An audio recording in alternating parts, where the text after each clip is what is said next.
কাঁচা বেলে মাছ আজকে মাখো মাখো করে রান্না করলাম, তার সাথে শ্বশুর বাড়ির গাছ থেকে ফল পেড়ে খাইলাম। তারপর বৃষ্টি নামার সাথে সাথে মুরগির মাংস আর পোলার চালের ভুনা খিচুড়ি রান্না করে খেলাম। তো শ্বশুর বাড়িতে আজকে সারাদিন কি কি করলাম সবকিছু নিয়েই থাকছে আজকের এই ব্লগ। হ্যালো এভরিওয়ান, আসসালামু আলাইকুম। This is me Emily from my page তাসনিমাকদার এমিলি। আজকের বাড়িতে সকালবেলা ঘুম থেকে ওঠার পরে চোখ পড়ে যায় হচ্ছে লিচু গাছের দিকে, আর চোখ পড়ে যায় এই যে পানসে ফল গাছের দিকে। আমাদের পাবনার ভাষায় এটাকে পানসে ফল বলে, যদিও এটার হচ্ছে মানে বই খাতায় এটার নাম হচ্ছে জামরুল। কে কে এই ফলটা খেতে পছন্দ করেন অবশ্যই জানাবেন। যদিও এই ফলে তেমন স্বাদ নাই, তারপরেও আমার কাছে কেমন জানি গাছের একটা টাটকা টাটকা ফল খাইতে মজাই লাগে আলাদা। মামা শ্বশুরের মেয়েকে উঠাই দিছিলাম গাছে, ও একটা একটা করে পাকা দেখে দেখে পারতেছিল এন্ড আমার কাছে দিচ্ছিল, আমি হাতে ধরতেছিলাম কয়েকটা।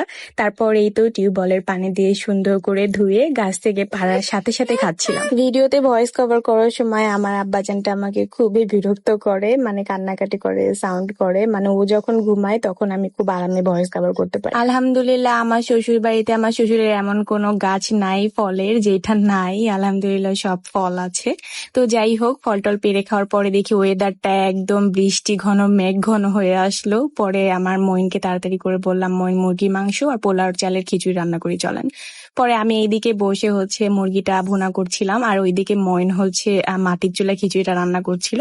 আমি বলছি যে মাটির চুলায় খিচুড়িটা রান্না করলে বেশি মজা লাগবে। ভুনা খিচুড়ি অথবা খিচুড়ি সবকিছুর সাথে আমার একটু ঝোল ঝোল টাইপের মাংস খেতে পছন্দ, মানে খিচুড়ির সাথে একটু ঝোল না হলে যেন আমার চলে না। কার কেমন পছন্দ অবশ্যই কমেন্ট বক্সে কমেন্ট করে জানাবেন। সকালবেলা বৃষ্টি বৃষ্টি ওয়েদারের সাথে খাবার খাইতে খাইতে দুপুর হয়ে যায়, আর দুপুরে রোদও উঠে পড়ে। পরে দুপুরে আমি হচ্ছে বেলে মাছ চচ্চড়ি করছিলাম আলু দিয়ে, কাঁচা বেলে মাছ। অনেকেই আমি জানি ব্রাহ্মণবাড়িয়ার সবাই ছোট মাছটাও ভেজে ভেজে রান্না করে, বাট আমাদের পাবনাতে ভাজা মাছ খুবই কম রান্না করে, ছোট সকল মাছ কাঁচা এভাবে মাখিয়ে বসিয়ে দেয়। তো আমি একটু সরিষা বেটে নিয়েছিলাম, সরিষার সাথে আলুটা একটু মোটা মোটা করে কেটে দিয়ে পেঁয়াজ প্লাস মরিচ দেন হচ্ছে একটু হলুদের গুঁড়া লবণ প্লাস একটু বাটা কষা দিয়েছিলাম। তারপর সবকিছু সুন্দর করে মাখিয়ে দেন একটু পানি দিয়ে চুলায় বসিয়ে দেয়। যারা বেলে মাছ এভাবে রান্না করে খান নাই তারা অবশ্যই এভাবে রান্না করে খাবেন, বেলে মাছটা অবশ্যই ভাজবেন না। তো দুই একটা চিংড়ি নিয়েছিলাম আমি, উপরে জাস্ট একটু ডেকোরেশন করে দেই যেন রান্নার পরে সুন্দর লাল লাল হয়ে এটা সুন্দর দেখা যায়। আসলে তরকারিটা শুধুমাত্র আমি আর মইন খাবো, আমার শ্বশুর শাশুড়ি আমার হাজবেন্ড এরকম কাঁচা মাছ খেতে একদম পছন্দ করে না। তাদের ছোটবেলা থেকে অভ্যাস সমস্ত মাছ ভেজে রান্না করে খাওয়া।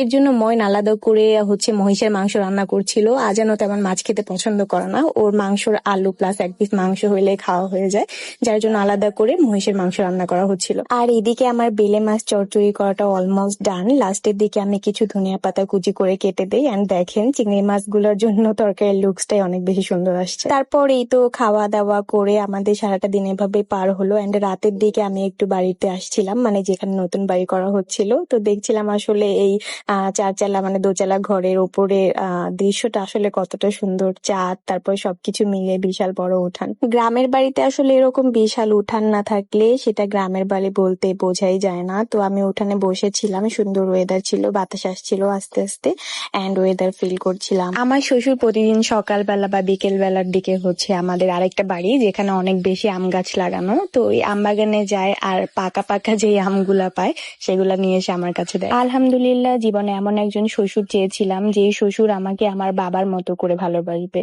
আর সত্যি আমি সেটা পেয়ে গেছি। আমার শ্বশুর বাড়ির ফ্যামিলি সবার সম্পর্কে বললেও যেটা কম হয়ে যাবে, হয়তো বা নিজের চোখে না দেখলে বা এই ফ্যামিলিতে না থাকলে হয়তো বা বুঝতে পারবে না। যাই হোক, আমার শ্বশুরের আনা আম উঠানে বসে খাচ্ছিলাম। আজকে ভিডিও কিন্তু এই পর্যন্ত শেষ করতে চলেছি, দেখা হয়ে যাবে নেক্সট ভিডিওতে। আল্লাহ হাফিজ।